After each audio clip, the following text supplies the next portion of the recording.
भाजपा शिक्षा मंत्री के इस्तीफे के बाद कांग्रेस कार्यकर्ताओं ने खुशी जाहिर की है। वहीं आपको बता दें कि दातागंज में आज कांग्रेस जिला अध्यक्ष अजीत यादव ने अपने कार्यकर्ताओं के साथ एक दूसरे को मिठाई खिलाकर इस्तीफे के बाद खुशी जाहिर की है। उन्होंने कहा है कि भाजपा अब डरती हुई नजर आ रही है और इस्तीफे पे इस्तीफे अब लगातार दिए जाएंगे। देखिए ये खास रिपोर्ट।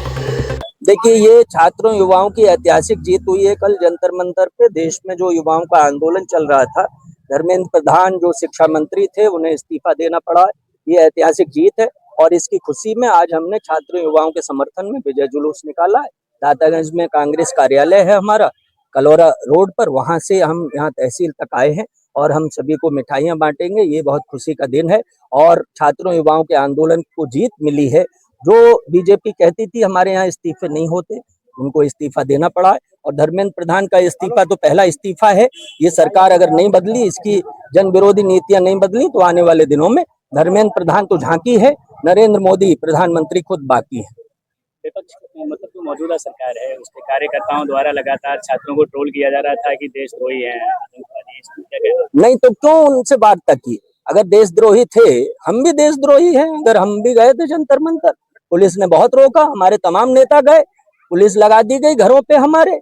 और हम जब जंतर मंतर पहुंच गए तो हमारे घर एसओ सिविल लाइंस पहुंचे, कनपट्टी पे अपने पिस्टल लगा के कि हम आत्महत्या कर लेंगे।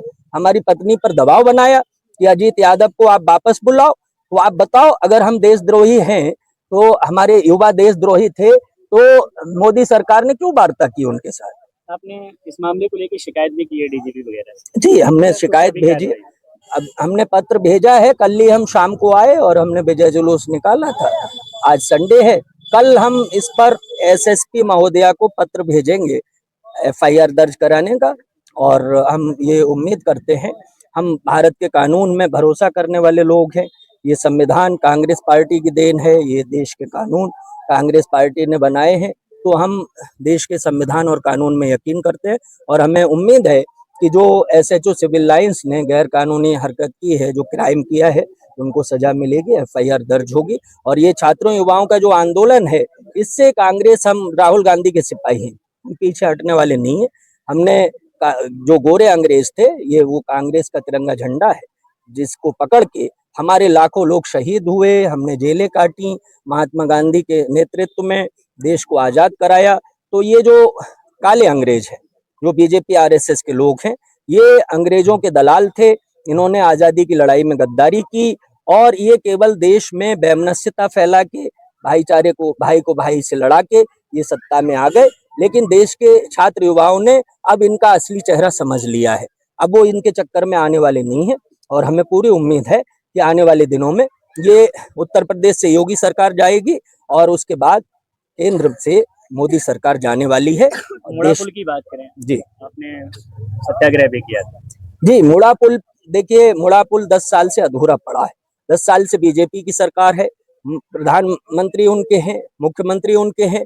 और यहाँ दातागंज जो विधानसभा है 117 दातागंज, यहाँ से विधायक भी 10 साल से बीजेपी के हैं, फिर भी पुल नहीं बना। तो इसकी सीधी सीधी जिम्मेवारी बीजेपी के विधायक की है, उनके मुख्यमंत्री की है। और हमने जब इसके लिए मांग की, सत्याग्रह किया, तो रात के अंधेरे में मुझे मुड़ा पुख्ता पुल से गिरफ्तार करा लिया। डीएम, यहाँ एसडीएम और सीओ को भेज के, पुलिस फाटा भेज के हमको दातागंज कोतवाली में रखा गया। क्या अपराध हमने किया? क्या है मुड़ा पुल को लेकर? देखिए, हम मुड़ा पुल को लेकर संघर्ष कर रहे हैं। इसमें विधायक दातागंज ने झूठ बोला। विधायक दातागंज ने प्रेस कॉन्फ्रेंस की फरवरी में, जब हमारा सत्याग्रह चल रहा था, और उन्होंने कहा कि अजीत यादव तो लफड़ा कर रहे हैं। हमने धनराशि स्वीकृत करा दी है 140 करोड़ रुपए, लेकिन आज तक धनराशि नहीं आई।